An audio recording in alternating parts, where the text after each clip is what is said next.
bahwa kelebihan musuh Islam, musuh Muhammad atau musuh Quran itu pinter molak-malik ilang, pinter menciptakan kondisi yang krono diolak-wali ilang. Lalu mulai riyen pun pinter iki disebut innahu faktaran apa? Waktu sing beberapa kali diulang Quran yuriduna ayyufi'u nurallahi apa? Diabali. Mereka musuh-musuh Islam ingin membunuh Islam diabali lewat mulut-mulut mereka. Cara saiki memutar balikan apa? Assalamualaikum warahmatullahi wabarakatuh. Sahabat Ngaus Gus Baha dimanapun Anda berada, alhamdulillah pada kesempatan ini kita bisa berjumpa lagi di channel Ngaus Gus Baha.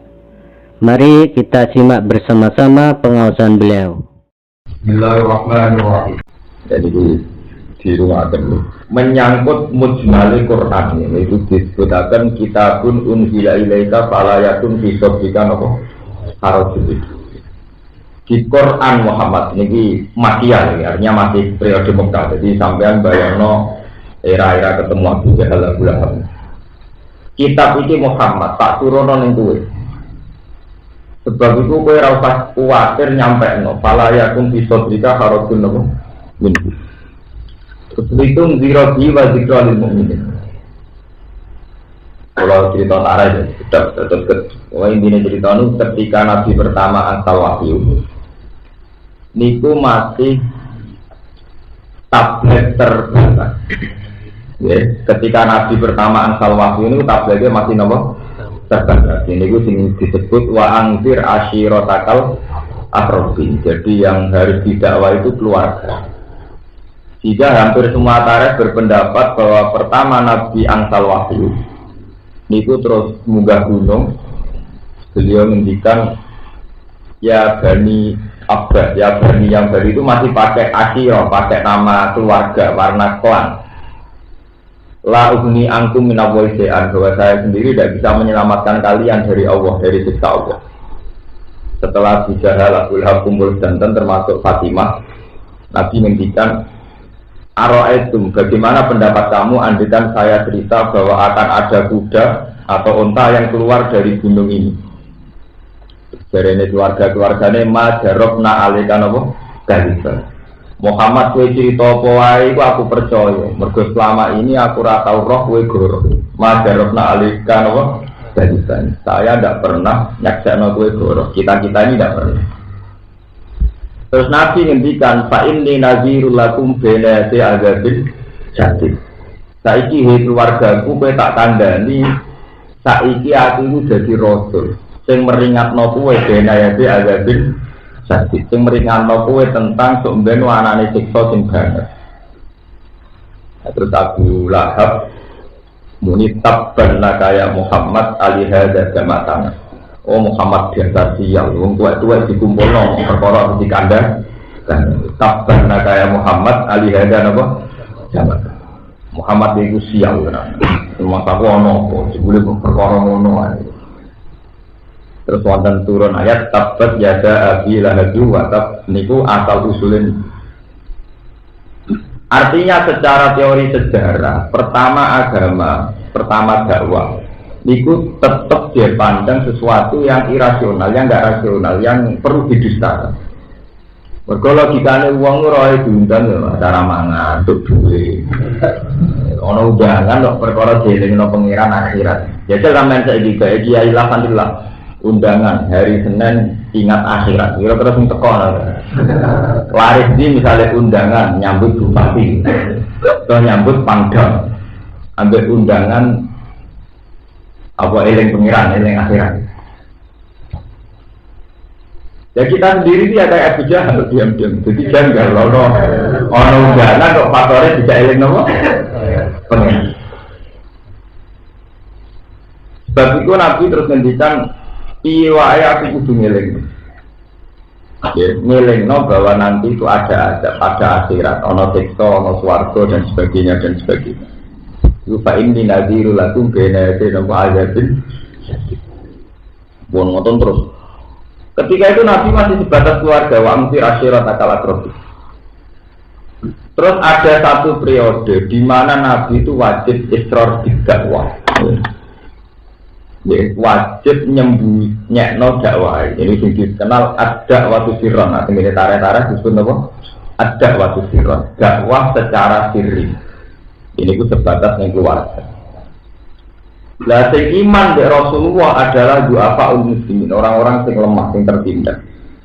Termasuk adik Sayyidina Umar. Ya, termasuk adik Sayyidina Umar, terus termasuk menaik usul Bilal. Ini bersama rasa usulin usul Quran.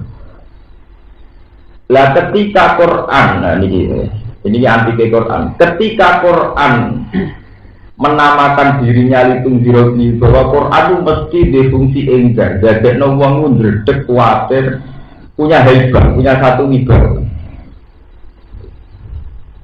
Niku apa krana maknane, apa krana sajake, apa krana susunan kalimat sing indah. Mulai riyen zaman Nabi ngantos sak mate mau dadi misteri. Wong ora kuat ndredeg maca Quran pirang-pirang. Artine ra ngono dadi jimat ya apa? Pirang-pirang. Sing artine malah dadi sekuler nggih napa? Pirang-pirang termasuk pacaran nganggo dalil ta'aruf. Ya orang diciptakan dengan saling kenal. Ya pacaran bagian bentuk dari saling apa? Kenal. Dalil pacaran itu orang mahasiswa inna khalaqnakum min dzakarin wa unsa wa ja'alnakum syu'uban wa qabaila lita'aruf. Jadi tidak ada Islam menyarankan ketemu perempuan saling menghindar karena di Quran lita'an apa? Di Quran itu mulai dipeleset sing dadekno aliran macam-macam yo salah paham Quran. Sing dadekno di swarga ya napa? Dan kok sing dadekno mlebu neraka ya napa? Quran. Nanti jadi pepatah rubah qori'in wal Quran napa? Ya. Maca Quran malah Quran napa? Nah. Lah secara terbukti saat Sayyidina Umar sing preman di pasar utak, jadi Sayyidina Umar wong buagah uripe kok pemereman. Idene ora iso mangan, ora iso marung, ngajak perang tanding ditonton wong akeh. Wong adekne menang tok opah lagi kelar marung. Idene seneng ade perang tanding kok nanti opah kan mungkin di dhuwit. Lah Rasulullah donga nak preman kaya Umar masuk Islam manfaat banyak. Mergo wong berwedi. Akhirnya donga Allahumma izzal Islam lho. Umar ya Allah muga-muga Islam ku jaya lewat masuke Sayyidina Umar. Zaman itu cek preman, cek gendong. Suatu saat Sayyidina Umar, ini yang cerita Quran, dia pulang dengar adiknya baca Quran. Jadi yang terkenal dengan riwayat maca toha ma anzalna alikal Quran apa litasqa illa tadhkiratan liman yakhsha tanzilam mimman khalaqal arda was samawati wal ardh. Itu Sayyidina Umar langsung iman. Padahal dia tidak tahu maknanya. Iksa'ar rojil itu. Dia tergetar oleh sajak-sajak itu. Ya, itu yang kamu baca itu apa? Apa itu yang diturunkan kepada Muhammad? Akhirnya Sayyidina Umar iman. Padahal dia tanpa paham persis artinya apa. Sebab itu ciri utama mukmin jadi wow. Idza dzikra wa wajilat qulubuhum wa idza tuliyat alaihim ayatu zadatuhum nafsuhum. Makanya kita ini kalau bolak-balik masuk, kita sebagai hafiz, sebagai hubat tetap punya tradisi semaan. Tapi jangan sampai tradisi semaan itu kemudian benar-benar serana suasana wa idza tuliyat alaihim ayatu zadatuhum nafsuhum. Riwayat Quran yang diturunkan Allah itu Quran yang disebut Allahumma nazzala ahsanal hadis kitaban mutasyabihan mata niyatab sya'irru min hujuludul ladina yaksona Allah. Quran yang diturunkan Allah itu satu Quran yang nak diwaca itu tak syairu iso jadi dredeg, jadi gemeter apa qulubul ladina yaksona Allah. Artine ngomong sing duwe iman duwe khusya. Nah, ini Quran diwaca selama khusya. Mengenai acara pengajian itu dinteni tengok untuk khasanah orang pembacaan ayat suci Al-Quran. Juga seremonial lagi tidak lawan terus kan itu sono terus kan. Tapi nasibnya kemun seremonial murni. Usaha getaran itu, cari wong ngelem suaranya apa? Orang suara kaitannya Quran. Contoh aku berkori lagi suaranya apa? Itu peristiwa Sayyidina Umar yang jadi imam. Kemudian wonten peristiwa Walid bin Mughirah bersama Walid bin Mughirah itu pakar saja, dia ahli merangkai kata-kata. Panjang riyen teng Arab itu kompetisi orang itu kalau balaghahnya bagus, sastranya bagus, niku diakui. Walid dikadani Abu Jahal, Walid jek cek nang Muhammad. Dekne kok iso ngarang untian kata sing apik iku dekne mergo belajar zikir. Apa belajar klenik? Apa nyanyian-nyanyian sing setengah mantra nganti dadekne wong lali. Aku gedhe Muhammad, tapi nak ngrungokno karangane dekne iku tertarik. Lha iku krono apa? Lah kan pakar zikir, jek cek. Won. Walid tekon Kanjeng Nabi kan maca Al-Qur'an. Sebagian riwayat diwaca surat Yasin, sebagian surat Tur. Intinya Walid itu terus komentar cerita tentang Abu Jahal, Abu Lahab, sak kelompok ning dari Najwa. Jadi dulu Arab itu orang-orang terhormat dan modern, gadah perkantoran. Kalau tadi Bali Desa disebut tentang karya-karya dari Najwa, tempat perkumpulan. Komentar Walid malah belon. Bahwa kalamun bisirin wala kahanatin wa inna alaihi la halawatan wa inna alau la mubinu. Intinya ngelem itu satu untian kata yang tidak mungkin dikarang oleh seorang manusia. Itu juga tidak sihir, juga tidak klenik, tidak mantra.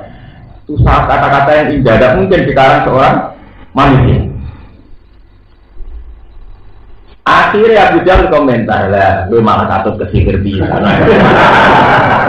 Lu malah katut kena jumpa dampinnya Muhammad malah kena pisang. Wah, akhirnya Walid mikir. Lalu tahu kan komentari dia. Quran itu kemungkinannya terlalu dari Walid. Aku terus bukan komentari dia ini disebut Talla innahu kana li ayatina anida sa'ruhibuhu nabo sa'uda innahu fakkara wa qaddar fa'utila kaifa qaddar summa utila kaifa nabo qaddar summa nazar summa abada wa basar summa adbara wa takbar faqala in hadza illa sitrun yusar in hadza illa qaulun bersamaan roh asal usul. Walid bin Mughirah akhirnya innahu fakkara wa qaddar. Ya, bersambung sebagai kaum santri ngerasa dosa. Kelebihannya musuh Islam semenjak dulu itu ahli mikir, pemikir. Mulai zaman Walid, padahal periode Makkiyah, mulai Walid bin Mughirah. Jadi musuh besar Nabi zaman Tamu Tahu yang dipikir pakar Walid bin Mughirah, Abu Jahal. Abu Jahal jeneng aslinya itu Abdul Hakam, bapaknya Hikmah. Orang Islam gedeng gitu loh, nama Abu Jahal. Jadi orang jeneng Abu Jahal itu musuh. Orang jeneng itu kan Abu Jahal, bapak kebodohan, tidak mungkin dua wajin anak-anak Abu Jahal. Gue jenengnya nyanyi. Innahu fakkara wa qaddar fakutila kaifa napa qaddar summa kutila kaifa qaddar summa nazar. Orang-orang yang melawan ayatina iku ahli pemikir. Innahu tak temne Walid iku fakkara wa qaddar. Dia mikir. Wa qaddar lan berasumsi apa? Serangan apa yang bisa menyudutkan Muhammad? Innahu fakkara wa qaddar. Fakutila kaifa qaddar. Dia terlaknati dengan segala pemikirannya. Walhasil terus Quran cerita summa nazar, terus dia berpikir lagi. Summa abada wa basar. Dia yang penting anti Muhammad, cemberut. Terus faqala in hadza illa sihrun yusar. Paling Muhammad itu mau nglakoni sihir. In hadza illa qaulun basar. Paling kan Muhammad itu pengarang qaulun. Ini menjadi pelajaran kami dengan hafal Quran. Quran cerita bahwa kelebihan musuh Islam, musuh Muhammad atau musuh Quran itu pinter molak-malik ilah, pinter menciptakan kondisi yang krono diulang-ulang ilah. Lalu mulai dia pun pinter ini disebut innahu fakkara napa wa qaddar. Sing beberapa kali diulang Quran yuriduna ayyufi'u nurallahi napa. Mereka musuh-musuh Islam ingin membunuh Islam di apa lewat mulut-mulut mereka. Cara saiki memutar balikan apa? Mbon. Akhirnya dirunut ambek Walid. Yang ini wae nak ngono komentari Muhammad itu edan. Lah kok edan piye mulai dicek kita wae. Jadi mulane ning Quran wong kafir nak komentari Nabi itu kadang muni majnun, kadang muni sihir, kadang muni dukun. Lah carane piye niku? Walid bin Mughirah cerita Muhammad itu rak cilik itu rak dadi bapak. Dadi bapak terus dene ditek anak pungut jenenge Ibnu Abi Hamzah. Nah ngono mulai saiki aja ana istilah Muhammad bin Abdillah, tapi istilahno Ibnu Abi Kabsah, anake tukang angon wedhus. Ya kan citranya kan konotasinya kan orang terbelakang. Jadi akhirnya Muhammad itu anake Ibnu Abi Kabsah. Lah ngono wong terbelakang ya idiot itu Majnun. Mun istilahno. Lah saiki kok pinter, lah iki dadi perkara. Saiki kok pinter uji-uji iso ngarang. Ngene, Muhammad dadi bapak yo ora di omah. Lah cilik iku amen dolanan ning Qayyinun Nasraniyun. Jadi dadi nabi secara geografis itu duwe tangga pandhe besi. Tepakan wong enak. Lah nabi ku akrab macam tanggane. Mulane innama yu'allimuhu basar lisanul ladzi yuhibuna ilaihi a'jamiyyu wa hadza lisanul arabiyyun mungkin. Muhammad itu iso ngono iku mergo diulang pandhe besi.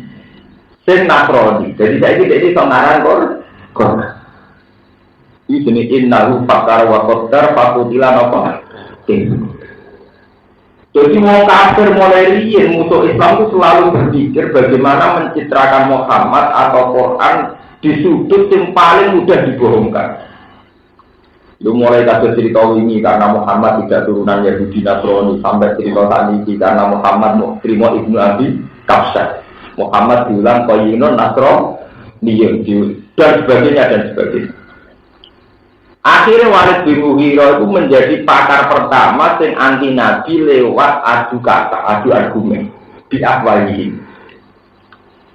Sehingga saat Nabi ngalami wahyu, niku ya diputar balik terus nanti periode Madinah oleh tokoh-tokoh yang anti Islam. Ini ruang orang mikir berat. Misalnya Nasa Mansur dikomentari bukti kelimpang. Padahal Nasa Mansur kan perubahan hukum yang karena maslahatnya umat. Cara bahasa ini kondisional. Ambek wong-wong Yahudi Nasrani delok lan Nabi kok ora konsisten. Saiki muni A, besok muni bermuni B, muni C. Jika Nasa Mansur juga menjadi awal Nabi diguncang. Lah ketika Nabi tetap diwajibno litung dirobi wa zikrolil mukminin, itu kemudian Nabi dikei wahyu anyar wis samatin alaika illal balag. Kowe iku ora wajib mengimankan mereka. Kewajiban mau menyam. Sampai kiamat nak wong sing ora iman tetep ora. Paham ya? Jadi sampean sak niku ben polemik pertama Quran diturunno. Niku pun diamati secara intelektual sing sepihak. Jadi niku Nabi dikaitno masa lalu pendidikan. Jadi niku Nabi mulai kali itu diasuh kalimatut tajiyah. Kalimatut tajiyah itu tiang kampung, tiang dalam. Jadi teng Mekah wonten tradisinya dan bisa mengerti sejarah Mekah. Tokoh-tokoh itu sadar kalau anaknya di rumah di lingkungan istana itu menjadi ndak ulang. Kebiasa urip mewah, urip panjang. Sehingga anak-anaknya itu dititipkan orang-orang pedalaman. Dia dititipkan orang-orang apa? Dan termasuk Nabi dititipkan Halimatus Sa'diyah. Terus teng kampung itu diasuh pernah bapak jenenge Kabsah. Yang mulai tiang-tiang kafir sing gedeng Nabi Muhammad, orang istilahnya orang Muhammad bin Abdillah, tapi Ibnu Abi Kabsah. Lah saiki mandi pemutar balian istilah itu mandi dimulai teng Walid nganti saiki. Jadi wow, sampai nak lagi seneng wong, anteng dari khusyuk. Nak dari ngerasa seneng wong kok lunak. Sampai nak lagi seneng wong serius, jadi ini serius. Nak dari sing ra gedeng jenenge mencurang. Mungkin sampai nak delok presiden iso wae, nak sing seneng darani beliau itu serius sekali mikir rakyat. Ya tidak senang ya, wong mau mencurang. Itu memang kata-kata untuk mulai dari Quran yuri duna ayat siu nurawoi di akwa. Uang sing aktif dari sing seneng, wong kok aktif. Dari sing seneng dari wong kok tidak. Buya-buyi dari sing seneng ramah, dari sing gedeng wong kok buya-buyi kok wong tidak. Ini itu masalah betul. Dan Islam sekarang mengalami itu yuri duna ayat siu nurawoi apa? Ya, lewat mulut-mulut mereka.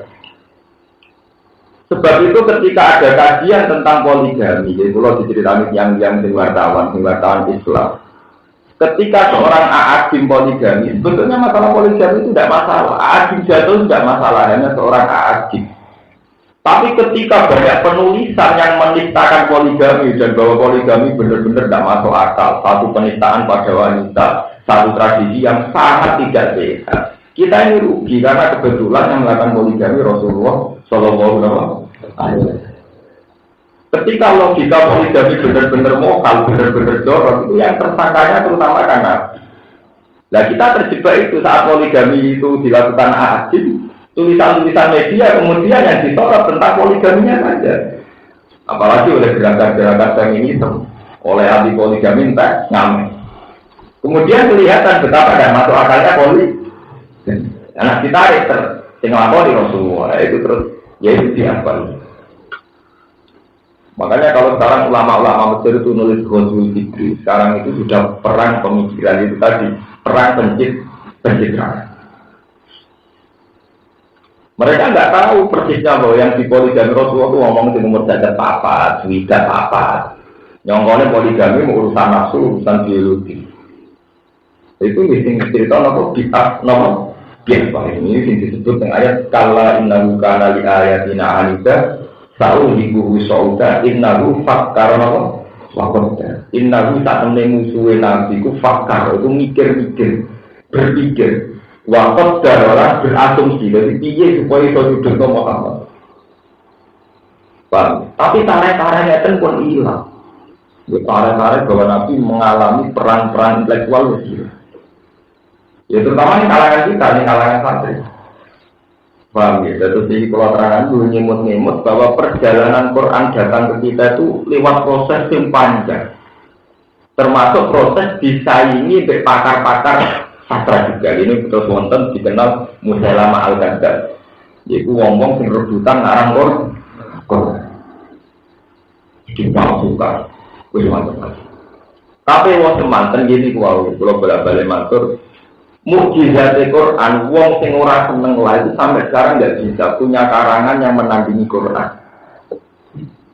Sampai tak dijual sejarah. Sampai Nabi wafat itu wong kafir itu gak sukses duwe karangan yang menandingi Musailamah al-Kadzdzab nak ngarang malah kaji bisa al-filu mal-filu ama-adro karena mal-filahu hurtumun tawil wa-ziluhu qasir. Itu di bareng dekne wis ngarang Quran pesenane kanca-kancane kowe roh kuda apa gada al-filu mal-filu ama-adro kamal-fil gada itu lahu hurtumun tawil bibilale panjang wa-ziluhu napa qasir. Terus ekornya pendek dari kancah-kancah. Lagi terus artinya itu piye?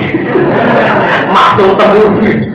Dia kalah ke karangan Muhammad. Maksudnya nak karangan Muhammad alam tawar bebas alam buka. Orang nilai sejarah biasa bilbil.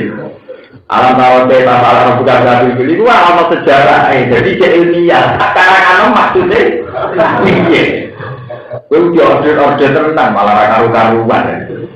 Itu tidak sukses. Sampai periode pakar-pakar orang Yahudi, bolak-balik Yahudi luwih pinter. Wong Yahudi luwih pinter ngene dari Yahudi, kowe duwe ento nandingi karangane Muhammad, kowe cocok ra cocok karangane Muhammad itu hebat. Cek kowe darani Quran, cek wahyu, cek ngakoni ra ngare tenan. Tapi kan karangane Muhammad itu buku berat. Mergo bakatane akhirat neraka swarga. Tandingi mek komit. Lha iki sejarah, ini kula boten tujuan iki. Akhirnya wong Yahudi ngimpor kumek sing Cina, riyen cara negara paling maju boten Amerika Yahudi, Cina. Sing Cina sing Yunani. Akhirnya ngimpor kumek-kumek cerita kerajaan riyen. Kerajaan zaman riyen. Kan menarik. Ya itu sing disebut Quran wa minan nasi mayyastari lahwal hadis liubillah sabilillah. Wa minan nasi lan itu setengah sange manusa man te wong. Ya tarikan belanja sokoman mahwal hadis yang omongan sing ra ono gunane tapi tujuane lillah ansabi. Jadi di barang komek digelontor ning sahabat ning wong Islam sing maca komek ya pirang-pirang terus jarang ngaji mergo maca napa komek. Ya kadhe saniki Quran ditandingi ra iso setelah sinetron wong terakhir. Mau dibaca ora repot. Kiai itu kangelan, gawe no partai betulan, tukaran sih. Wibu takut ya jadi orang. Jadi nanti akhirnya Quran ditandingin mbek kowe. Jadi mulai ini dia belajar kalian mbek kowe kan. Saat ini menang apa kata, mbek sinetron, mbek film, mbek mainan dan sebagainya. Aku pinter yang Yahudi, jadi tahu nyewa sak musaya kata gak sukses. Akhirnya orang rumus ini kok uang dan nasi, mayas dari nama lahwal hadis lindillah ansabi. Jadi tujuannya mempopulerkan komik itu mau murni dan orang tidak belajar kitab Allah. Lalu lewat ayat ini pula, nah ini peringatan bagi yang kakean mau kitab-kitab itu yang kemudian tidak botol-botol.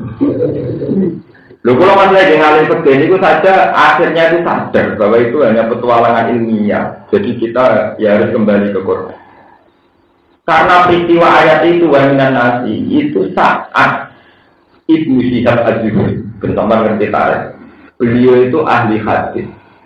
Orang-orang sekelilingnya menyarankan supaya ahadits Rasulillah itu dibukukan. Karena nanti kalau tidak ada yang membukukan, Sunan Rasulillah wa ahaditsu hilang. Tapi rata-rata ulama menentang. Jangan-jangan nanti orang kalau sibuk belajar hadis melupakan kita dulu.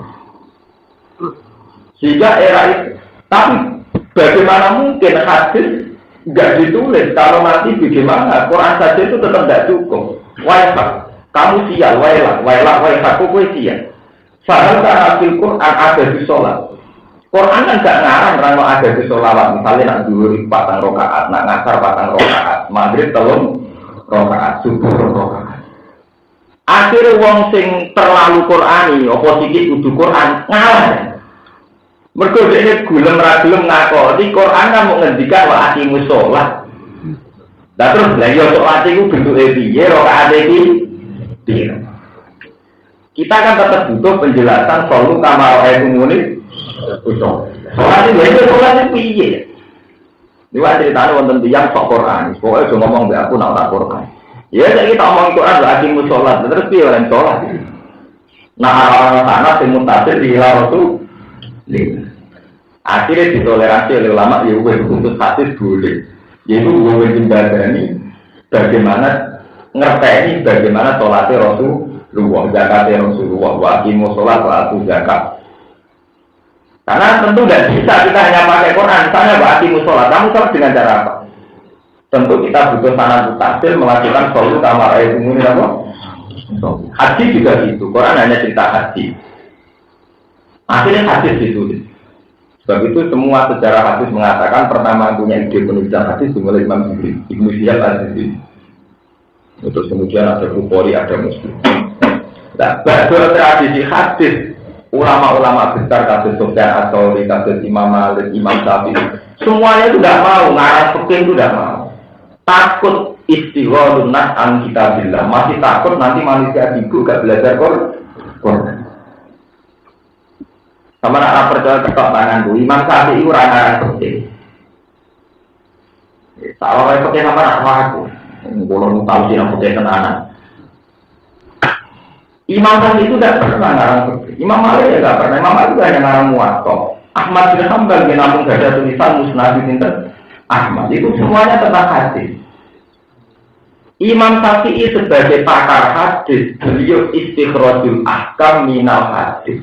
Beliau itu hanya berijtihad mengeluarkan hukum fikih dari hadis. Imam Syafi'i gagal musnad Syafi'i. Lah saat beliau istinbat manane istikhraj dalil, gimana cara ngambil dalil sama hadis? Proses istinbat Imam Syafi'i itu diselesaikan murid-muridnya. Termasuk Imam Muzani, Imam Buwaiti, Imam Rabi' bin As. Nah, proses ini terus kemudian tahunan puluhan tahun menjelma dari kitab Jadi orang beliau ngarang kalau ngarang itu. Mulane nak tenggene kitab-kitab fikih qala bil Muzani, qala bil Buwaiti. Intinya mereka masih anti, nulis penulisan ilmiah itu masih anti, takut menyibukkan manusia anti kita. Saat ini buat uang modal ini ngotok, roh bujari ini ngotok, mau Quran roh, dalil Quran ya orang, dalil fakir ini beler. Niku buat tenang, saat tradisi itu tidak sehat pun. Umpama kowe ngalim fikih tenan yo nak berapal Quran utawa yo Quran luwih ngalim timbang fikih. Lah nak ora iso kabeh, yo minangka sing utama ya.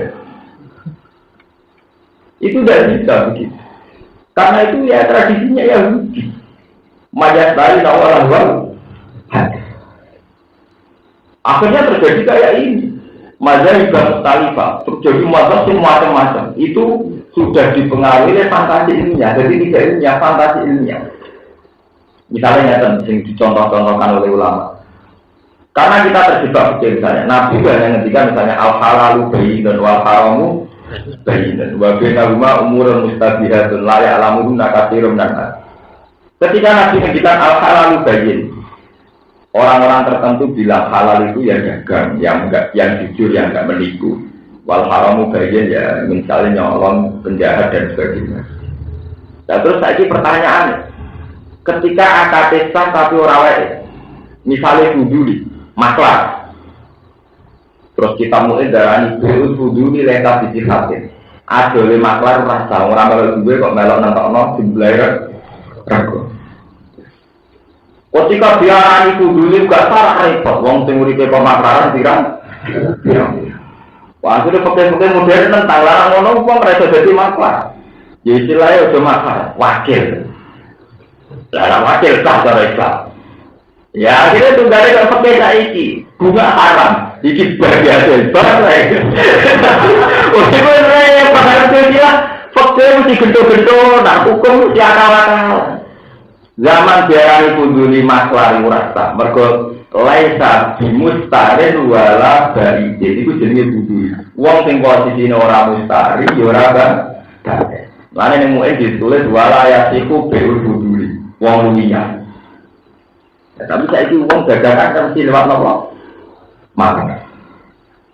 Saiki maklar dilebokno, bentah dilebokno kategori wajib. Ya foto riba bentah di kategori itu bagi nopo. Dulu pernah.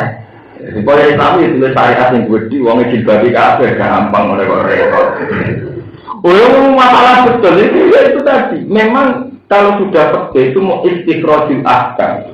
Ini sengkara pergi benar. Itu hanya proses pencarian hukum yang diambil dari pemahaman terhadap hadis. Lah pemahaman terhadap hadis itu mesti ngalami masalah. Kalau bahasa intelektualnya ngalami subjektivitas. Misalnya ini yang terjadi antara Imam Syafi'i, Imam Malik. Misalnya Nabi dawuhnya atau Quran saja yang populer. Orang yang melanggar saat haji, bisa haji melakukan pelanggaran. Fasiyamu salah satu ayam fil haji, wasab atin nomor ida. Gampangannya termasuk kafaroh foto hitung dino. Ida rojatum nalikane mulai sirokan. Mulai. Jadi Imam Syafi'i ulama sing ketat-ketat kafaroh foto hitung dino. Misalnya orang Indonesia, harus mulai ke Indonesia. Dari Abu Hanifah ulama dia sambil sematu kamu tahu balik kanan dia semula. Yang bener dia bodoh bener. Kue nak bertamu di Jakarta, itu dari sebuah tamu nih asal mungkur jenis mulai. Tapi nak dari bujo masalah untuk mahur darah ini mulai. Ini perkara. Sampai bertamu di Jakarta, bagi sohibul bed asal sampai mungkur sudah balik kanan kita koi. Rukun yang di sudah pulang, baru kan pulang. Biasa para bujuk nih, belum. Nah, Quran mengajikan juga jatuh. Nalikan itu mulai itu konti. Ya perkara kan? Maksudnya mulai kopi. Ya podo sholat di ngoten. Kue nak sholat itu nganggo pakaian yang paling gue sukai. Lah, wong Turki senengane jajan. Ya nak sholat nanti saya itu lama Turki di jajan jadi. Berkuih itu pakaian paling terhur. Wong sarungan pakaian pemalas. Ya maling nggak senengane sarungan. Wong banyak itu turunin gerdu kalah gerdu ya sarungan. Iya bener. Simbol kemalasan. Mulai ulama-ulama Turki, suatu pakai sarung itu kan orang malas. Kalau sering ketemu ulama-ulama itu, orang-ulama itu terdengar nyoal. Wong sholat kok pakaiane ngono, gak ngergani ibadah. Itu kan si arul kuslan, jadi si arul wong malas deh. Misalnya dulu datang Turki, tunggu di Budi, orang Islam nggak tahu gua berkata, di celana yang berjas, keren, sholat. Mereka tarik sholat, kalau kudu zina takut nggak zina, nggak pakaian sifatnya papa. Jadi orang kaya kiai itu terus kancingan orang bener Allah. Itu udah boleh itu kan. Sarongnya ngeper di mami dewe, di komati dewe. Itu ya itu tadi kalau sudah pakai itu bisa masalah. Akhirnya ulama ini sampai sekarang begitu. Wali Songo kali Jogo milih pakaian ala Jawa. Wong tidak ada pakem cara berpakaian. Wong Turki ngoten niku tetap celananan berzina dia sholat. Orang Mesir punya gaya yang lain, orang Indonesia punya gaya yang lain. Nah sing repot nak sholat nganggo teori falak. Iki saya potong masjid Cina iku ana sholat sing madhep e ngetan. Jadi mungkuri kabeh. Mungkuri napa? Kabeh. Niku mbok penemune mbok pakar falak pancen tersesat ora. Niku tentang sejarah ini saat ini juga mau dirubah, tapi sudah disarankan oleh Rabbul Alam Islam untuk dirubah. Ya alasannya bumi kan bulat-bulat, jadi ya nak menisan balik kanan apa-apa. Jadi misalnya ngulon, kemarin ngalor keliru. Nak balik kanan tetap boleh kabel. Itu ya ada masjid yang tentang Cina, itu bedanya. Jadi kalau cerita Abu Nawas dikandani omamu kemalingan. Lah maling melayu di ngulon. Sing tak kok pakar astronomi. Dia melayu medan. Lho kok tak kandani melayu ngulon kok malah melayu medan. Jare bumi bola. Ora ketemu. Yang dari bumi apa? Lah itu mau repot, tak untuk masalah pikir. Ya mulane nganti saat ini jadi masalah. Lha iki cerita serius ilmiah. Saya ini jadi masalah. Imam Syafi'i dinyak tenang. Dalam hal ini mazhab Syafi'i tidak bisa diikuti. Ketika Imam Syafi'i berpendapat orang wajib istiqbal kiblat, itu harus ainul Ka'bah. Itu ditentang betul oleh mazhab Hanafi sampai sekarang. Akhirnya Ashabi Syafi'i merevisi. Merevisi artinya sholat itu wajib madhep Ka'bah ketika di depan Ka'bah. Ketika jauh hanya nahwal Ka'bah. Ini disebut di Quran nahwal masjidil arah itu. Karena kalau betul ke Ainul Ka'bah, sholat yang tak dunia mesti rasa. Lengkap dong. Lalu saya sebut di caranya. Taruh saja kalau Ka'bah itu luasnya 40 meter persegi, atau taruh saja biar gampang 10 meter. Kalau luas Ka'bah taruh saja 40 meter atau 10 meter, berarti bentuk masjid satu dunia hanya 10 meter. Karena kalau stop melebihi 10 meter, mesti orang madep. Lah kalau kali sekian negara ora beda negara. Jadi sholat yang biduan itu madem Mesir, madem Meksiko. Jadi niat madem Ka'bah malah madem di Cleopatra, Fir'aun. Iya, kalau selisih 1 meter kali sekian negara bisa kamu bayangkan kan? Bisa beda negara. Sebab itu madem Ka'bah, madem di. Akhirnya Abu Hanifah, ya madem Ka'bah itu kayak kira-kira madem negara Mekah. Kan kabeh dihitung to, misalnya niki pengusahaannya. Kalau Ka'bah misalnya luasnya 40 meter. Logikanya berarti semua stop atau bentuk masjid tidak boleh melebihi 40 meter karena nanti punya akibat tambah luas tambah macet Ka'bah. Apalagi kalau jauh. Malah jumlahnya bisa beribu-ribu kilo melencengnya. Gitu. Akhirnya cara fikih ulama berpendapat yang penting madhep ngulon. Sebab itu masjid-masjid ini kalau cerita ilmiah, masjid zaman Mbah Ahmad Dahlan, zaman Basim Asari itu asal masjid ngulon.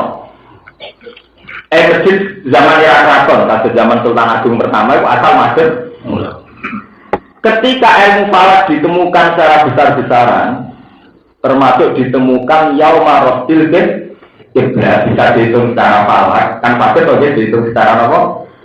Falak. Sakit banget bagi misalnya Ardi Barat Mekah itu pirang derajat, Indonesia pirang derajat, kan sakit dihitung tiap tahun entah 2 kali, entah 3 kali itu kan sakit dihitung ya Marosdil kiblat pas tanggal sekian, jam sekian, matahari tepat di atas Ka'bah. Berarti semua bayangan menuju kan sakit dihitung secara falak.